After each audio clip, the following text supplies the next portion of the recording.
Hey, I'm Sandy Reese. I'm your fundraising coach and mentor, and I wanted to show you something real quick about diversified funding streams. It's really important for you to have money coming in from a variety of sources, because if you participate in what I call sole source funding, you're running a very dangerous game, which means that if that one source goes away, you're going to have a lot of problems and you're going to have them really fast. So let me show you an example really quick of what diversified revenue looks like. You can see here I've got a grid laid out with a variety of fundraising strategies like grants, events, appeals, and actually this is the same chart that's in the article in the blog. So if you look at that one, this is what you're going to see. Now let's say that you decide you're going to go after grants, you're looking for private foundations, your goal is $15,000, and you have an event.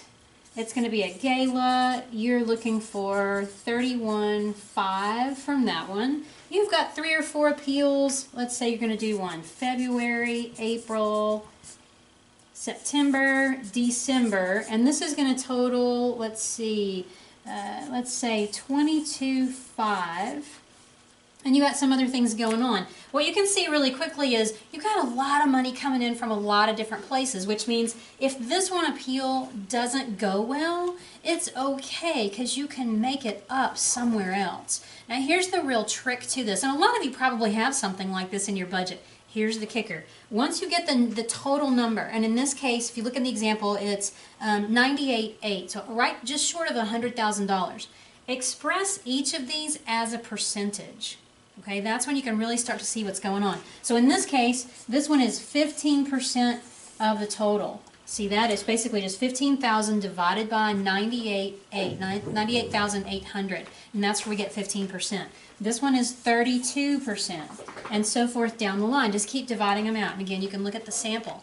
What I want you to get here is do not let any one of these be more than about 30% of your total. If it's more than 30%, you've got a big problem because you're running that very dangerous game. Now, if one of these, like let's look at this one, your event here is 32.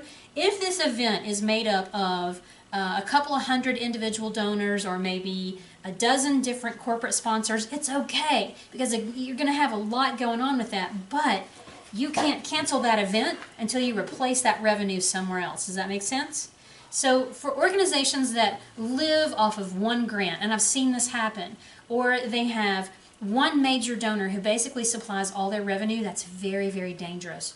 Don't do that, because if that one stream goes away, you've got big, big problems, okay? Hopefully this makes sense. You can read the whole thing on the blog at getfullyfunded.com.